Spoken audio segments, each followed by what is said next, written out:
that we are so glad that Professor Daniela Laskera is with us here today.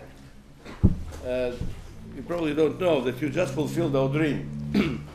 About 15 years ago, when the center was actually founded, and we had a couple of events, conferences, the dream was that one day the room will be so crowded that there will be no place for people to sit. Yeah? And so it's the best idea to show the interest in the subject, and today the dream is fulfilled because of you. And let me introduce in few words Professor Daniela Laskera, who is the Norbert Blechner Professor of Jewish Values in the Goldstein-Goren Department of Jewish Thought in Ben Gurion's University of the Negev in Beersheba. And Professor Laskera is teaching in Ben Gurion, has taught at the Gurion since 1978, and actually is, if I'm not mistaken, his first book appeared. It appeared in 1977, and the title was Jewish Philosophical Polemics Against Christianity, which was rather recently edited for the second time. And quite a number of monographs were authored by Daniela Laskera, such as studies in late medieval Karaite philosophy, Hasdai Kreska's refutation of the Christian principles was translated, the book of Nestor is the priest also, and many other important volumes, and also about 175 papers. And Professor Laskera has lectured widely at the universities of the world through North America, like Yale, Princeton, Yeshiva universities, University of Toronto, of Texas, and many others. So the subject, the scope of the interest of Professor Laskera is for the field of medieval Jewish philosophy, including the thought of Rabbi Yehuda Halevi, Maimonides, Rabbi Hasdai Kreskas, the Jewish-Christian debate, Karaism, the Jewish calendar, Judaism, modern medicine, and selected issues in Jewish theology and law. So today, probably you will just make the precise title of your talk, and the floor is yours, and we are Thank you very much. Do you have someplace to sit? Of course, of course. Okay.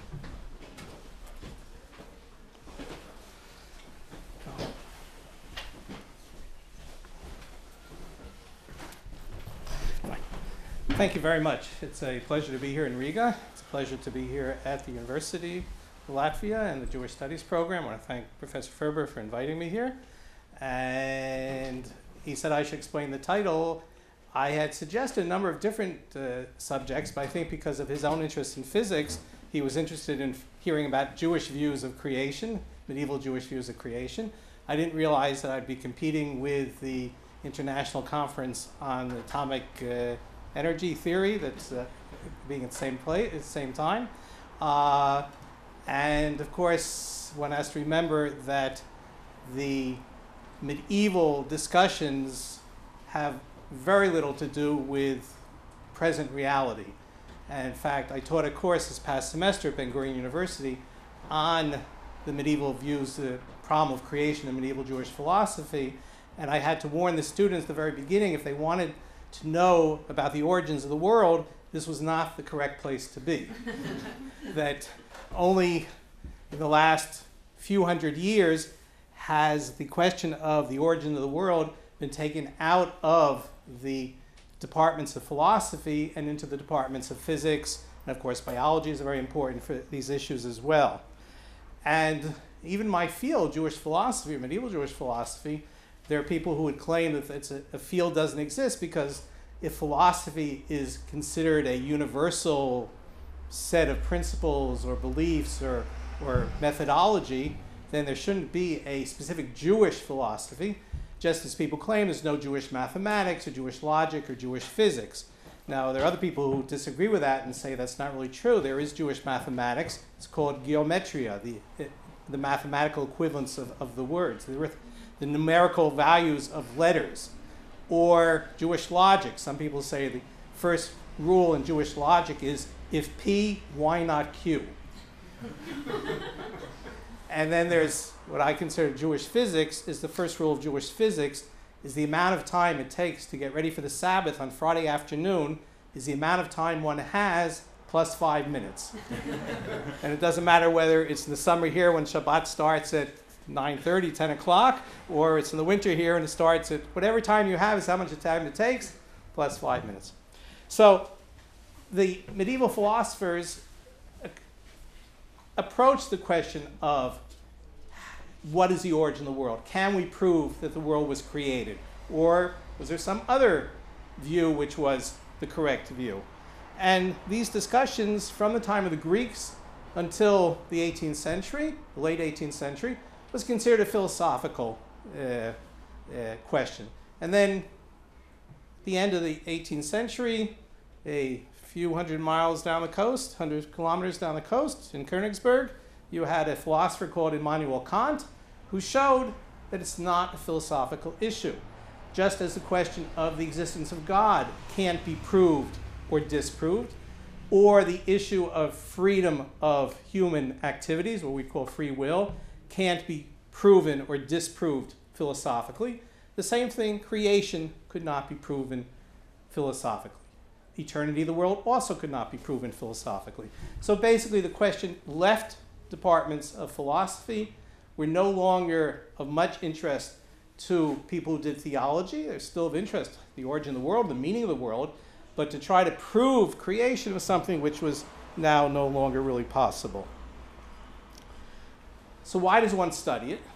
And I think there's a number of different issues involved. And it's not only historical. There's historical value, the history of ideas, how people thought in the past, how people dealt with issues, physical issues, scientific issues. That's one part of it. But the other part of it is by studying how Jewish thinkers in the past approached the issue of science and religion, or revelation and reason, one can see that there are various models which could be adopted even in our own day. And these questions of can one both be an intelligent, intellectually honest individual and a believer? Is it possible for the two to go together?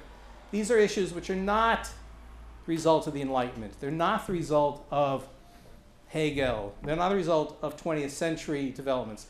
They are basically intrinsic from the first time the Greek philosophers met with the religions of revelation, whether it's Judaism, Christianity, or Islam.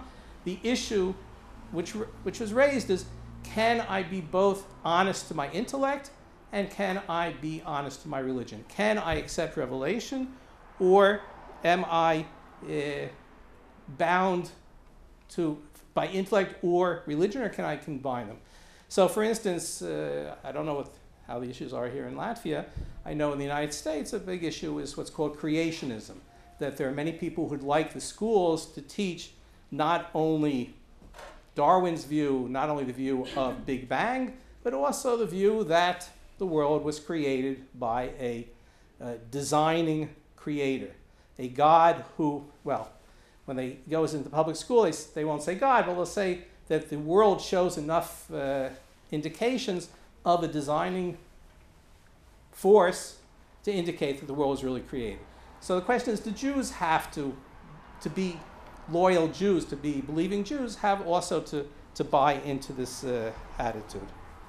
Let me just I mentioned the designing God or designer. This argument, the argument from design for the existence of God or the creation of the world, is also a very ancient belief. And it was, when I demonstrate to my class, I often point out my watch, and I say, this is my bar mitzvah watch, which it is. still working. They all gasp. And then I go on to say that the argument from design is, well, if this is a watch, it was well put together, there must have been a watch maker who did it. But the argument against that, of course, is that the watchmaker, after he, presumably, maybe she, but probably he, made the watch so many years ago, had no contact. Is the watchmaker still alive? Is the watchmaker still here? We don't know. I have no contact with the watchmaker. I certainly don't have an obligation to worship the watchmaker for having made such a nice watch, which lasts so many years. Okay, so creation is a test case in the issue of this idea of faith and reason, or revelation and reason, and faith and science. And the first issue is, what does the Bible teach? Now, everybody knows that the first verse in Genesis is, no one knows. In the beginning, God created heaven and earth, right? Sounds good, right? Is that the way it's translated in the Latvian translations? The Russian translations? Right. Okay. The problem is that it's unclear the Hebrew really means in the beginning. And some of the classical commentators said that indeed it means when God began to create, and then what was the situation when God began to create the heaven and earth? The earth was formed without void, and there was spirit or wind on the face of the water, etc. And God said, "Let there be light," and there was light. So some interpreters say the first creation was light. First creation was not heaven and earth. Why was the first creation not heaven and earth? Because we can understand the story as saying, when God began to create, the situation was thus, namely some sort of prime chaos, and God said, "Let there be light," and that was the first creation. And others said, no. Bereshit means in the beginning. The first thing God created is heaven and earth. And it's an interesting story, because when I mentioned this, when God began to create, is the way the most important medieval Jewish exegete, commentator, Rashi, in the 11th century, how he interpreted when God began to create heaven and earth. And when the Jewish Publication Society in America decided to issue a new translation of the Torah, or of the whole Bible, they started with this translation, when God began to create the heaven and earth. And there was an upcry, an uproar, especially among the Orthodox. How can you change the text? The Bible says, in the beginning, God created heaven and earth. And the translator said, what do you want from us? I mean, this is Rashi. Rashi is the most authoritative Jewish commentator there is. So if we look at the Genesis chapter 1, we see that it's itself unclear. But as time developed, the idea arose that it was creation out of nothing. You have in the book of Maccabees, who tells about the Hasmonean revolution in the 2nd century before the Common Era. The book of Maccabees mentions creation out of nothing as Jewish belief. We have later on Philo of Alexandria, the first Jewish philosopher who was not preserved in Jewish sources, preserved by the Christians, where Philo says, yes, creation was out of nothing. God created prime matter out of nothing, and from the prime matter created the world. He was a Platonist, and I'll talk about Platonism in a minute. So we have developed in the Jewish view that the world was created out of nothing, and of course chronology was based on the fact that Adam was the first person, Adam and Eve were the first people, and the biblical chronology is correct. So that, according to the Jewish chronology, this is the year 5775 Anno Mundi, of the year of the world. Christians, because of the Septuagint and because there's some areas in the Hebrew Bible which are unclear, give it a few more years. Muslims have a different chronology, but everybody more or less agrees that the world is not billions of years old, but was created not very long ago. Okay. What's the philosophical problem? There are two philosophical problems involved. The first one is the problem of matter. How do you get matter when you don't have matter? What I mean, material things. Okay? Let's say we have God. We don't have a world. And there's no matter. How can we suddenly get matter? And in fact, the Latins have a say in Latin, ex nihilo nihil fit, from nothing comes nothing. So that if you don't have matter, how does an immaterial God, a simple God, produce matter? Also, my students, this is one of the quizzes I give them, which they never, no one ever gets the answer right. I don't know. I won't ask you. I'll just tell you. The question I ask is, which play of Shakespeare does this principle, nothing comes from nothing, appear? The answer is King Lear, when he wants Cordelia, the daughter that really loves him, to praise him. He says, what do you have to say? And she says, nothing. And he says, nothing. And she says, nothing. And he says, nothing comes from nothing. All right? So, right? Okay. That's one part of it. The other aspect is God. All right. God is eternal. No one created God. Nothing created God. God is eternal. I'm talking, again, in terms of religious belief. All right? Now, how long a time was there before the world was created that God was there without the world? Presumably eternally, because God was always there. Okay? Now, how could it happen that after an eternal amount of time, an infinite amount of time, what I say, God woke up one morning and said, you know what, it's boring. I can't stand this anymore. I need something to keep me occupied during the days. I'm going to create a world. And then he says, let there be light.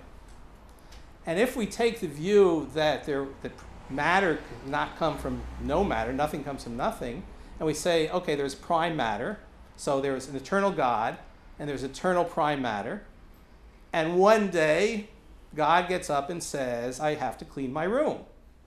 This is just, I can't stand it. And then he says, well, maybe I'll do it tomorrow. And the next day he comes and says, I got to really, it's really a mess up here. I got to clean it up. And he says, oh, well, tomorrow. And then one day he says, let there be light. And he created the world. So what is it that could somehow work on God to create, to change God? If God is perfect, again, I'm talking in religious language, right? Religious and philosophical language. If God is perfect, then for God to change means that God has to either get more perfect, in which case he wasn't perfect before, it wasn't perfect before, or less perfect, in which case it's no longer God, or to remain the same perfect, in which case there's no change. Right? So this is the problem the philosophers had. Now, I'm not saying that either one of these problems, matter or change in God, are insurmountable, that you can't solve them, but that these were what the philosophers had to deal with.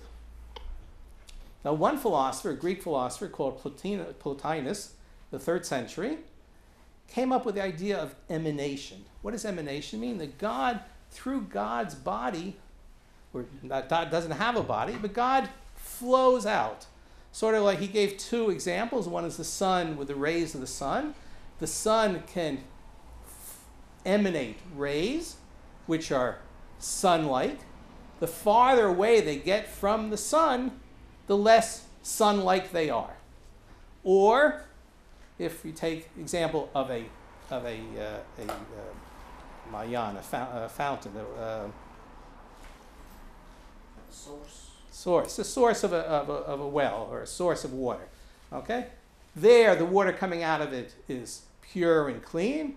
By the time it gets to the end of the river, it somehow has become polluted. I mean, I don't know the situation here in Israel. I talk about the Kishon or the Yarkon, and everybody knows exactly what I'm talking about. Those, you wouldn't want to drink any of the water from there, but at the source, it's fine. So the farther away it gets from the source, the less like the source it is.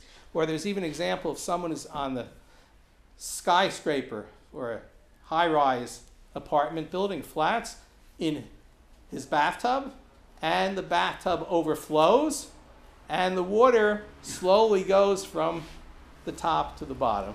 And so what Plotinus said is what happens is that God emanates, the one God who's absolutely simple, absolutely perfect, absolutely non-material, emanates whatever this is, and eventually this emanation, this flowing from God, turns into matter and turns into multiple things. It makes the world the way it is. There's so many different things in the world.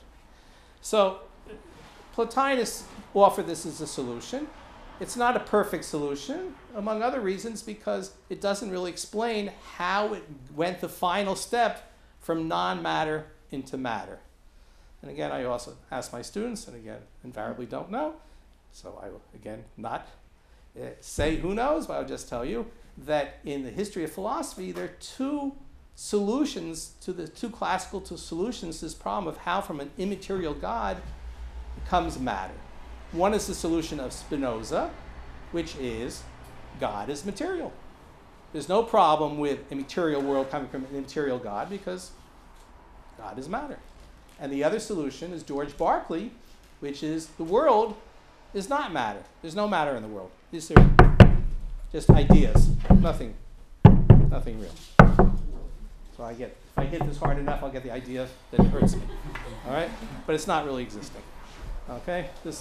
I also tell my students the thing with Berkeley is that to exist is to be perceived. So if you leave a book in the room, and everybody's out of the room, the book no longer exists.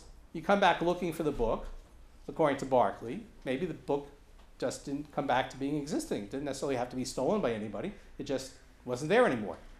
Because when it wasn't perceived, it wasn't there. Anyway, these are modern, early modern solutions to these problems. Let's go back to the Jewish issues. So the first Jews who tried to prove creation because they wanted to prove that God existed. Right? That the idea was prove that the world was created, prove that nothing creates itself, prove therefore that there is a creator of the world, and therefore you have God. And once you have God, you've solved all your theological, philosophical problems, because everything can follow from that. And this, by the way, is not a Jewish invention. This is it goes back to the Muslims and a type of theology called Kalam. It goes back to a Christian called John Philoponus.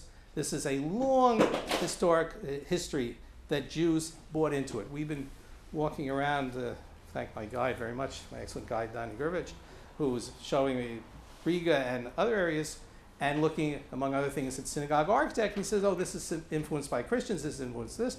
And I said, everything in Judaism is influenced by something else. I mean, if there's no Jewish architecture, there's also no pure Jewish philosophy. It's influenced by other people. So the first Jewish philosophers in the medieval ages, I mentioned Philo, but Philo wasn't preserved.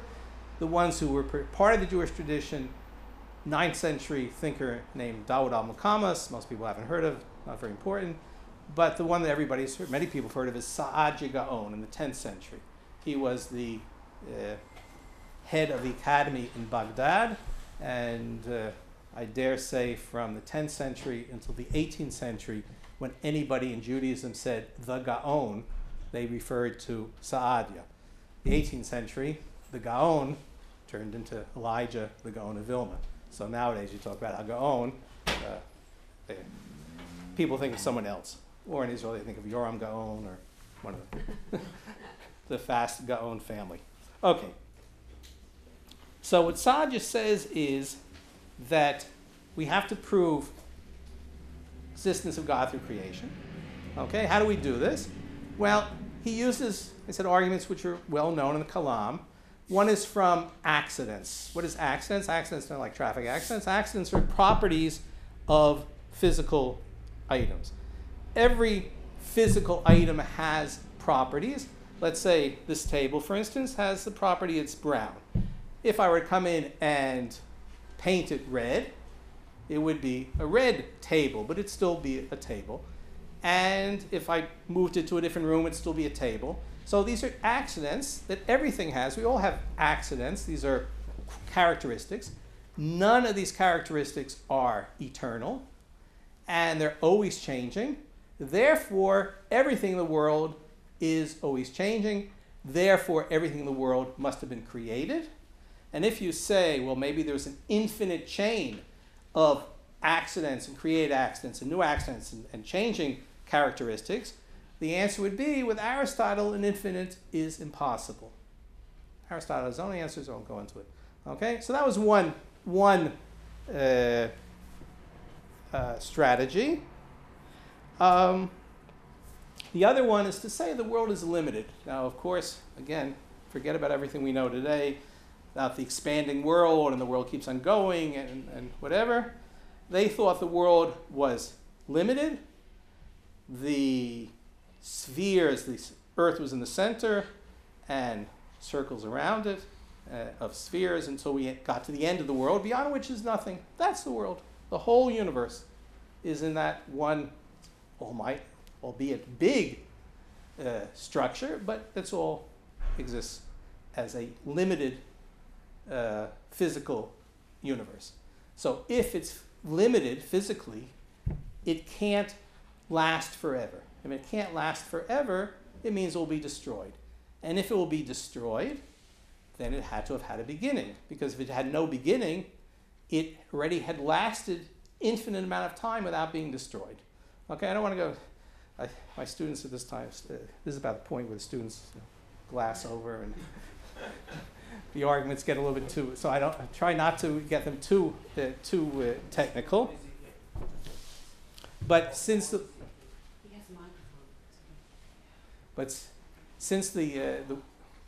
since the world did have and has an end, it means that it will have a beginning. Of course, when the students are trying to assimilate this material I'm giving them, usually it sort of passes over when I say the world has an end. They don't realize that according to Sahaja, this world is going to be destroyed. But they don't think it's going to be so soon, so it's all right with them. I think the scientists also give you, physicists can tell me about how many billions of years we have before we go.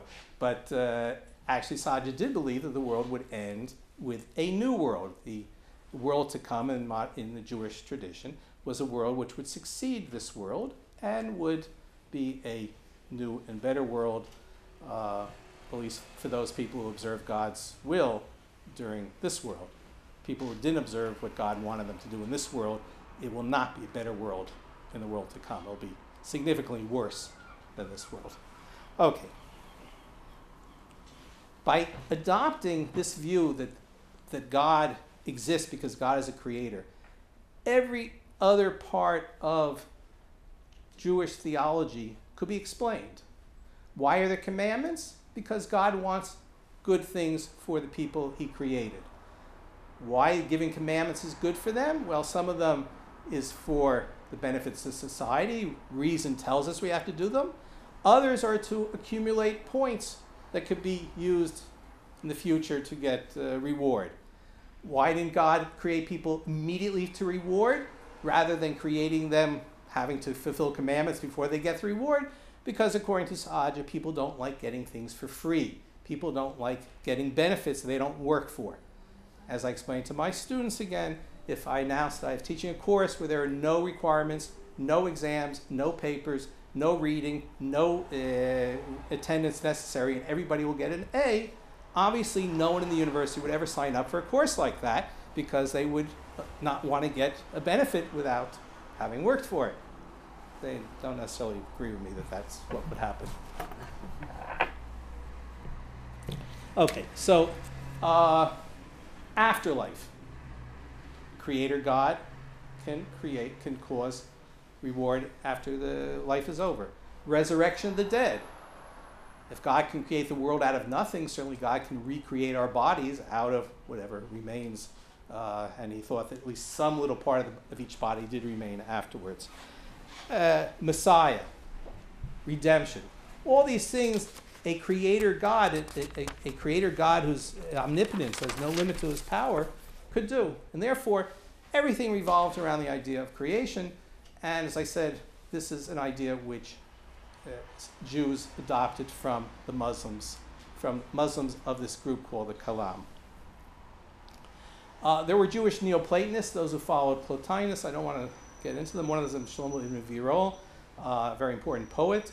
And the Jewish Neoplatonists basically added two things to Plotinus. One is God's will, because for Plotinus, the emanation, the overflowing out of God, was something sort of like automatic. So there's one thing was the will, and the other thing was putting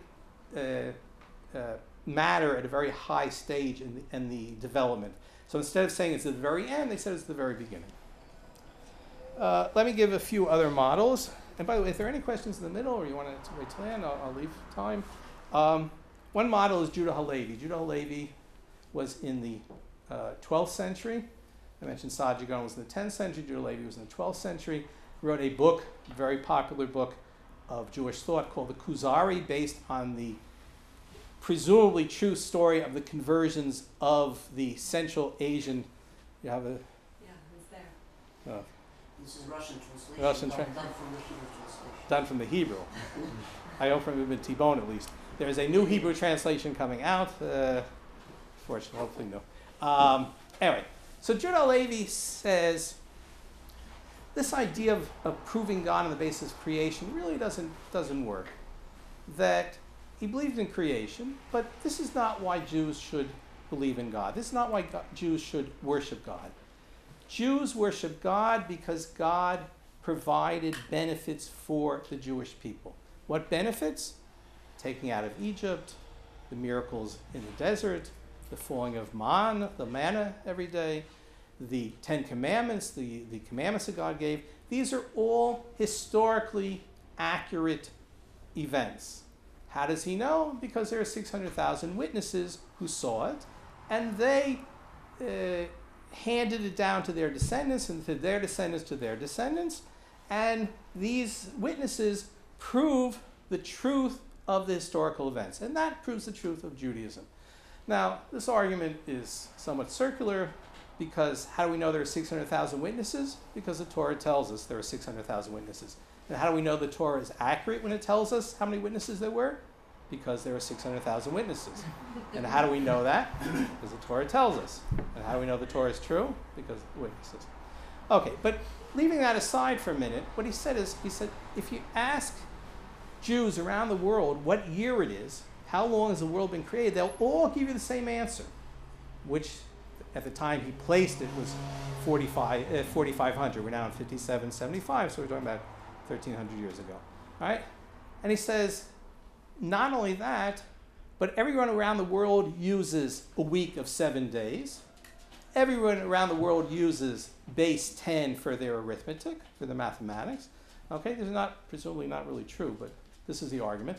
So what does this go to prove? That all of humanity had one original source. So the book is written as a dialogue, and the king says to the Jewish representative, says, well, what about the Indians? The Indians say the world is billions of years old. So what does he say? Well, what do you want from the Indians? What do they know? More or less. So then he says, well, what about the Greeks? I mean, Aristotle, that's, serious people. So he also says they're not Semites, and therefore they don't have tradition. And basically he said Aristotle didn't know if the world was created or eternal. He sort of guessed. He flipped a coin. He came to the conclusion the world was eternal, and he tried to prove it. So the king says, well, do you have a proof the world is created? He says, no, I don't have a proof the world is created. But it's not against reason. And this is already, in a sense, a precursor of Kant. Judah Halevi in 1140 is saying very much what Kant was saying, namely, there is no proof the world was created or not created. But, he said, that the exact manner of creation is not important as long as we believe that this particular world we're in was created, and the first people were, and this is a very interesting story which I will not tell, read my article about it. One version says Adam and Eve, and the other one says Adam and Noah. But as long as you believe that this world was created, and the first people were Adam and Eve or Adam and Noah, then you're fine. You have a reasonable Jewish belief, because that's what's important, not this proving God through creation. All right, this brings us to Maimonides. And here it's a very complicated issue, because Maimonides, end of the 12th century, wrote a book called The Guide of the Perplexed, which has made many more people perplexed than has guided them. He also has provided generations upon generations of professors of Jewish philosophy a very decent livelihood. So I thank him for that. One of the problems is that Maimonides says that he's going to be esoteric. He's going to hide certain things. And then the issue is, what is he hiding? Is he saying that he believes in creation out of the world and doesn't really believe it? Or does he say he believes in creation of the world but really does believe it? And people have been arguing about this ever since the book was written, 800 some odd years ago, or at least since it was translated into the Hebrew, also 800, a little bit over 800 years ago. People have been arguing, what did Maimonides really mean? So let me, instead of going into what he meant, let me just say three statements about Maimonides. First of all is that he rejects the proofs based on creation. He proves the existence of God based on an eternal world and says the issue of creation is a different issue. And indeed that there is no real proof. Again, like Judah Halevi and like Kant, you can't prove the world is created, you can't prove the world is eternal. He says the arguments for creation are better than the arguments for eternity, but neither one are definitive proofs. The second thing is that if Maimonides did believe the world was created, the world that was created was a world that runs according to laws of nature. The world that God created is an Aristotelian world. I don't have time to go into all the details of how he says this, but it looks very much now that way. Now, what did I say about Sajja? Sajja needed creation so you could have resurrection. Sajja needed creation so that you could have life after death. You could have miracles. You could have God as a revealer, God as a legislator. Maimonides is saying, true, God created this world, but this world goes according to laws of nature. So he really hasn't gained anything by saying the world is created. God has created a world that looks like it's an eternal world, as Aristotle thought. And the third point I want to make about him is that ultimately creation is a scientific matter, not a religious matter. In other words, is the world created or not created is not an issue to discuss in religious classes. It's not an issue for the synagogue, the church, the mosque. It's a question for the laboratory. And he says it explicitly in the 25th chapter, the second part of the guide. What Maimonides says is that we don't believe in creation of the world because there are verses which say the world is created. Because we have a lot more verses which say that God has a body, and we don't say that God has a body. What we say is those verses that say God has a body do not mean that God has a body. When it says God took Israel out of Egypt with an outstretched arm, does not mean that God has an outstretched arm. So if I can take outstretched arm and God's hearing and God's seeing and God's laughing and God's being happy and God's being sad and God's being angry, and I can take all those verses and say they don't mean angry, sad, happy, seeing, hearing, etc. There's no problem, he says, taking a verse that said, in the beginning God created heaven and earth, and saying it doesn't mean in the beginning God created heaven and earth. So it's on one hand you could say it's cynical, but on the other hand what he's saying is my understanding of the Bible is dependent upon my understanding of science. Not my understanding of science is dependent upon my understanding of the Bible. So this seems to me a major contribution, and it doesn't, at the end of the day, it doesn't really matter whether the world is created. I mentioned two more names. One is Ralbag, or Gersonides, died in 1344, who said creation of the world, yes, but creation out of prime matter. It's impossible to create the world out of nothing. God created the world out of some sort of prime matter that did not hold its form, an amorphous, a shapeless prime matter. And then you had one other view, Chastai Crescus, at the end of the 14th century, who basically said everybody's gotten it wrong. Up till now, everybody said you needed to have creation in order for God to be willful. In other words, for a God who interferes, a God who exercises providence, for that God, you need creation. And he said, no. the world can be eternal, and God can still be willful. Why? Because what is God doing? What's God's job in the world, as it were? It's to emanate the good. It's to provide grace. By the way, there's a lot of Christian influence in Crescus. He polemicized against Christianity. His son was murdered in the riots, the Christian anti-Jewish riots in 1391. But still, he absorbed what was going on around him. And what he's saying is God's job is to sort of emanate the good. Now, if that's God's job, did God start doing it at a particular time in history? No. It's much better to assume that God did it eternally, which means the world would then be eternal. He sort of backtracks, and he has there are additions to his work, so it's unclear what his bottom line was, but it seems to be that what he's saying is the world could be eternal, but God exercises will. Okay. So what's the bottom line? It seems to me that the medieval Jewish philosophers were committed to both reason and Jewish tradition. They did not invalidate a scientific theory because they thought that the religion said it was impossible. First you exercise science, and then you do biblical interpretation. This is not all Jews. This is the intellectual elite, the philosophers. This was very much attacked by, let's say, the Kabbalists and some of the rabbinic leadership. But this was a legitimate view of Jewish tradition, how to understand what the Bible is saying and how to understand God. When my younger daughter started going to a high school, a boarding school, high school, her first class in science was an explanation of Maimonides' view of how science has to be done independently of religion, that the scientific questions are scientific questions, not religious questions.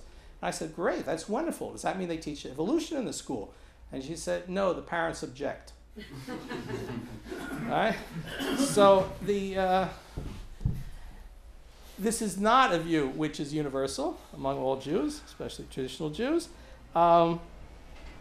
Perhaps it's always been the elitist position, but it seems to me that if one could call upon one of Judaism's most authoritative thinkers, namely Maimonides, to support such a view that religion and revelation can be in concord as long as one doesn't make scientific decisions on the basis of having on religious or theological grounds.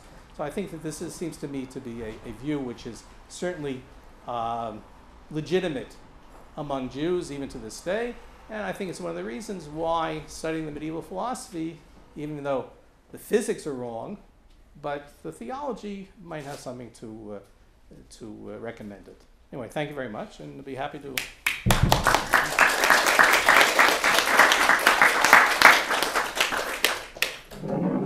Questions, please. And I definitely have one. Okay.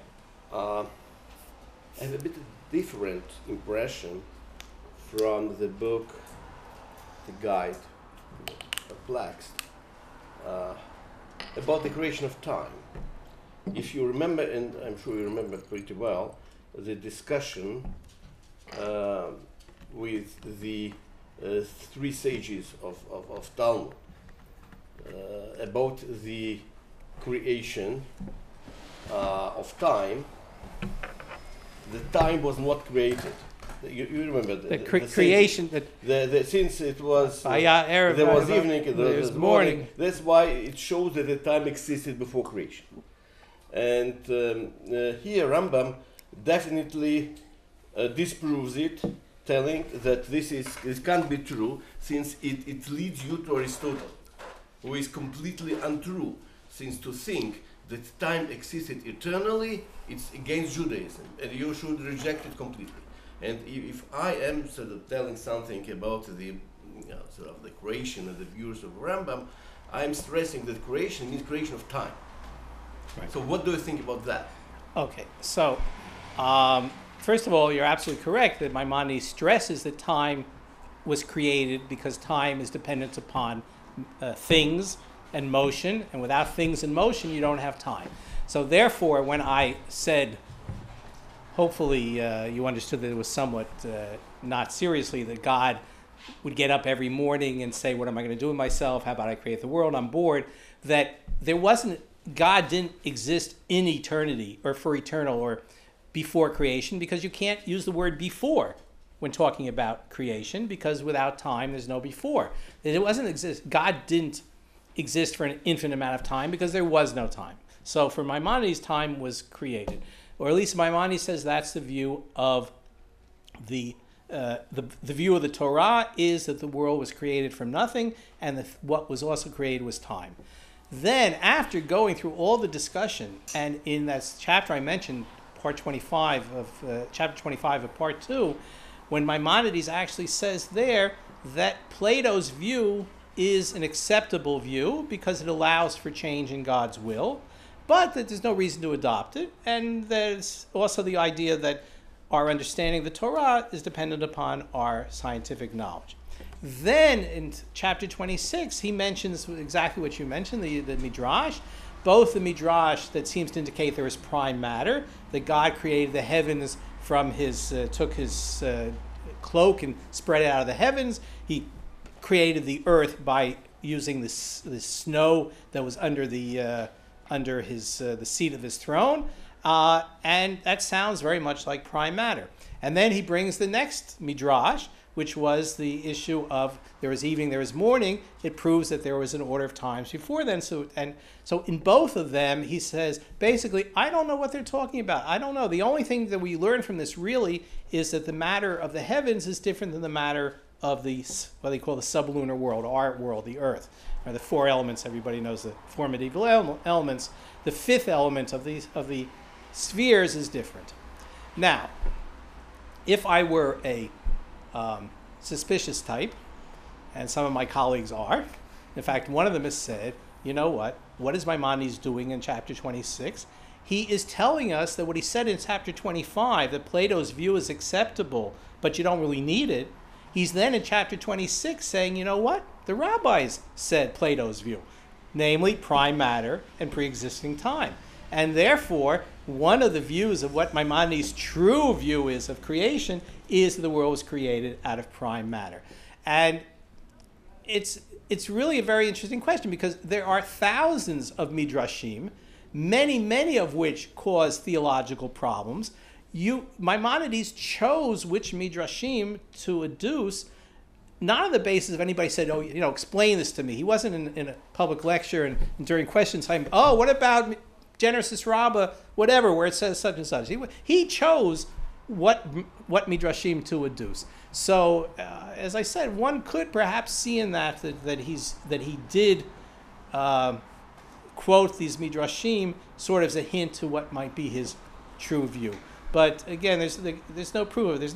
There's no way of really definitely proving what Maimonides' view is. But as I said, as I see it, and without committing myself to what is Maimonides' true view of how the world got to be here, I think it's exactly true that Maimonides thought the world we have is Aristotelian. Just for instance, I mentioned Sa'adya, the world was created, therefore it will be destroyed, or the world is destroyed, therefore it was created.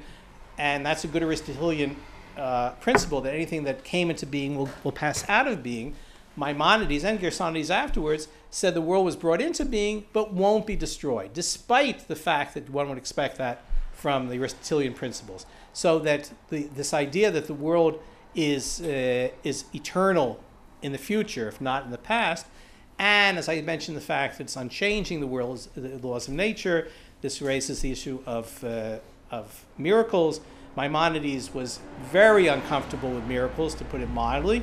And just to give an example, one of the classical examples of Joshua causing the sun to stand. Okay? In book of Joshua, Shemesh b'Givon Dom, the sun in Gibeon stands still, whatever. And then the Talmud discusses, was it 12 hours, was it 24 hours, was it 48 hours, was it 72 hours? What does Maimonides say? It was a long day. It was in June. It was actually crossing the Jordan was around Passover time, right? This was, and it's true we don't have as long days in Israel as we have here. What I basically tell my students is that what happens is the night before they changed over to summertime and didn't tell the enemy, and therefore the day lasted longer and they were able to complete the victory. But this is what Maimonides says. It wasn't a miracle. The sun didn't stop. The moon didn't stop. And many, many, many miracles Maimonides explains in very naturalistic terms. And this is all because the world is as the way it is. In Hebrew, the expression is olam keminago noheg. The world goes according to its custom. So even when the Messiah comes, Maimonides says, the world will be exactly the way it is now, except people will be more learned, people will be better, it'll be easier to earn a living, there'll be world peace, which in itself is probably miraculous, but Maimonides sees it as sort of evolutionary. But you don't expect the Messiah to make any changes in the world because the world is as it is. The world is eternal, as eternal according to laws of nature. This I mentioned the ages of according to the Bible. Maybe I didn't mention the first generations lived 900 years, 800 years, a long period of time, and this was a big problem for Maimonides because it would appear to indicate there's a change of nature. And Maimonides says that the nature doesn't change. Let me just give you one more example about nature not changing. When Maimonides says the laws in the Torah reflect the needs of the Israelites coming out of Egypt, that, for instance, that it's not because they needed sacrifices, but if God had sent Moses and said, stop sacrificing, people would have said, what are you talking about? We can't live without. We have to have sacrifices. So they said, okay, sacrifices, but limited in a certain place, etc. And then Maimonides says, why didn't God change the nature of the people that they didn't need the sacrifices or didn't need these particular laws? And Maimonides says you can't change human nature. That you can't, that this is, even the Bible shows that that people have to be educated, they can't be changed. And I always think about there's someone in our synagogue who always try to keep people from talking, and I say to myself, if God couldn't change human nature, why does he think he'll be able to change human nature? But he left the synagogue. Okay. More questions? The question you talk about is how the Jewish thought was developed during the centuries about creation. I want you to reflect a bit how it changed also regarding is the world, created world, inherently good or bad, or contains evil during the creation, or how it comes that we live in such a crappy world. Okay, so there are different answers to that. I would say that there was a trend, I won't say how strong a trend in terms of at least human nature being bad. You have in the book of Genesis, the nature of humans is evil from their youth, but the idea of inherited bad, what we call original sin, was present in Jewish literature until it became central in Christianity, and then Jews sort of backed off from it and tried to reject it and say this isn't a Jewish view of original sin. And then Kabbalah reintroduced it either through Christian influence or because of the older Jewish sources. So this idea of what the nature of the world is has changed in terms of the nature of humans and goodness or badness. I think that the general position is that the reason why evil exists is because there's allowance for free choice, that God created us with the ability to choose, and therefore there has to be possibility of evil. Maimonides almost rejects the real existence of evil by saying it's either a matter of the nature, our physical natures, or what people do to other people, or he says the most thing is what people do themselves, what we'd call today bad lifestyle choices. And that's the reason why people suffer mostly. But in terms of whether the world is mostly good, I'd say the world is mostly good, but perhaps people are not mostly good. God gives us a choice, and then the question is, it's raised how to deal with it in terms of will it be all sorted out in a world to come, or that's the way it is. There are various views of that. I've got two questions. One of them is, would you describe use of Maimonides as rational, and in a way how he fits in the context of Jewish philosophy in 12th, 13th, 14th centuries. And the other question is, are there any polemics between Jewish philosophers and Christian philosophers and theologians regarding the creation of the world? I mean, are the big guns like Thomas Aquinas or some others referring to the Jewish thinkers? Okay, so let me answer the first question. By our standards, Maimonides was a rationalist. That he certainly was a devotee of Aristotle. Aristotle was considered the science of the day, and he was considered to be to give rationalist an attempt to explain Judaism rationally. We once had in my department a large introductory course in Jewish thought for non-majors. I don't know if you have here, but certain universities has economics for non-economists and physics for non-physicists. Well, we have Jewish thought for non-thinkers. And and I was giving a talk, and I was trying to explain about Maimonides was a rationalist and how he explained philosophy as philosophy being an emanation from God through the active intellect onto the intellectual property of man, translated to the imaginary property, whatever. And someone said, this is a scientific rationalistic explanation. So by today's standards, his views were not rational, but they were according to the science of the day. Just like the question that always comes up about his medicine, how good a doctor was he? And many Jewish doctors said, oh, he was wonderful, and he believed in chicken soup and good medicine and good exercise, things like that. And others say, one of his biographers, modern biographer, wrote that any normal high school student knows so much more medicine than Maimonides ever knew, because they didn't know the circulatory system, whatever. But he was certainly a rationalist by medieval standards. In terms of arguments about creation of the world, Jews and Christians and Muslims basically have the same problem, which is a holy text which says the world is created, and a philosophical tradition which says the world is eternal. So the strategies were very common.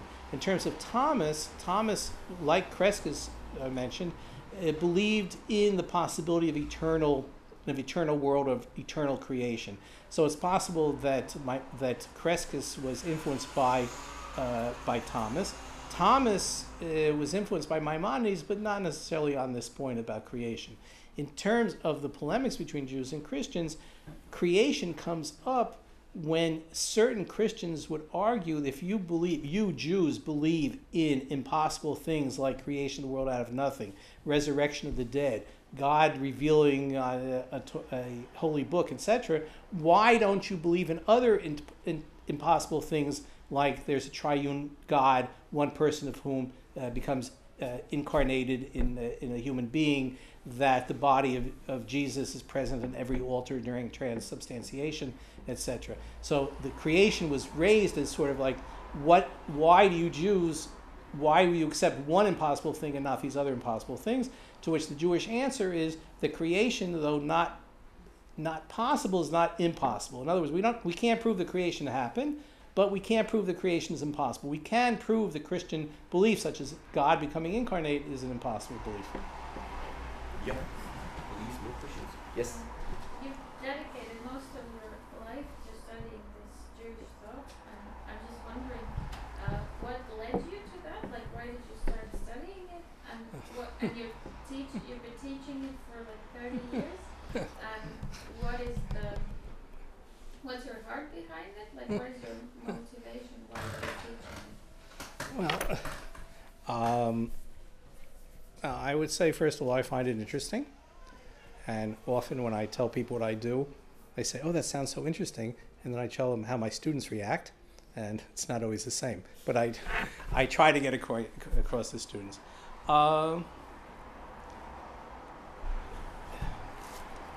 It's a famous story about the teacher ethicist caught going into the subway, the metro in New York City without paying. And someone catching him and say, well, you're a professor of ethics, how can you be going into without paying? He says, well, mathematicians, you don't expect a mathematician to be a triangle. So certainly the field that I study, there's no necessary relationship between one's personal beliefs and one's academic endeavors and one's academic field. I happen to find, for me, there are useful crossovers between my personal life and my academic life, but I certainly try not to let it be involved. But we all know from the postmodernists it's absolutely impossible that everybody's choices in terms of all scholarship, all science is value determined and has to do with the person doing it. So I'm sure that the way I read Maimonides has a lot to do with what I feel. I mean, one of the lines is that why is he called Maimonides? Because there's Maimonides, there's your Maimonides, there's his Maimonides, there's their Maimonides, there's everybody with his or her own Maimonides, because he's in a sense a mirror of different Jewish views, and everybody looks for Maimonides as I won't say everyone. Many traditional Jews look to Maimonides as justification for their views, whether they're rationalist, anti-rationalist, nationalist, universalist, particularist. I mean, everybody wants to use Maimonides because Maimonides is the authority. Yeah. More questions, please. Yeah. My question is, how central do you think was the discussion of the problem of the creation of the world in Jewish philosophy? Because I've got the impression that actually it was not that important, that halakhic issues or calendrical issues were much more important for them. Okay, but so first you asked about central to Jewish philosophy, and then you mentioned halakha and calendar. Well, So halakha and calendar are much more central to practice. In terms of the people who dealt with issues of thought, is creation, I think, was pretty central because it was the test case of a voluntary God or a willful God. If you can prove creation of the world, you have a God who can interfere, a God who can exercise providence, etc. Now, the question is, how central was Jewish philosophy, Jewish rationalism, or even Jewish theology altogether to the life of the average Jew? And the answer is obviously very little, because this is an elitist preoccupation. Fortunately for me, these people left written documents. Unfortunately for the social historians, those people did not leave historical documents. You have to try to read it into, let's say, the halachic literature, the responsive literature. But in terms of the intellectual elite, this was essential. The intellectual elite, from the point of view of philosophy, this was a central issue. Among the rabbis who were not interested in philosophy, and if you look at the difference between the Sephardic, the Iberian traditions, and those of Northern Europe, we usually call it Ashkenazi, the Ashkenazi were not interested in it at all. This was not something, philosophy was something which did not interest them, and they didn't understand the language. Well, they don't understand the issues involved. When Rashi said, when God began to create the heaven and earth, he was doing it purely on exegetical principles. It was not because he was trying to prove something about prime matter and creation out of something. When his southern colleague, Abraham ibn Ezra, 50 years later, gave the same interpretation, he says specifically that to create, the word Hebrew create, bara, means to form something out of something. So he definitely had a philosophical interest in his exegesis, whereas Rashi had no philosophical interest in his exegesis. He had an exegetical interest. But in terms of the philosophers, it was essential. In terms of Jewish life, in terms of how Jews celebrated the Sabbath, how they decided when the holidays fell, all these things the world did not need to be created. Let me just add, though, you mentioned calendar. The calendar is based on certain presuppositions about creation of the world. In other words, why is Rosh Hashanah, why is the first of Tishrei celebrated as the new year? And the discussions in the Talmud as to whether the world was created in Nisan in the spring or Tishrei in the fall. The issues of chronology, what year it is in terms of creation. Even today, I'd say this year we're in a year celebrated in Israel as a sabbatical year, which has consequences for agricultural products, is based on an understanding of the world being 5,775 years old, and therefore divisible by 7, and therefore, so it has, these issues do come up even in halachic context. More questions, please? I don't see, so let's thank you again. Well, thank you.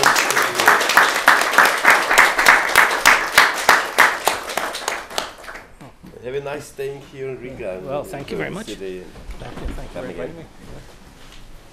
me.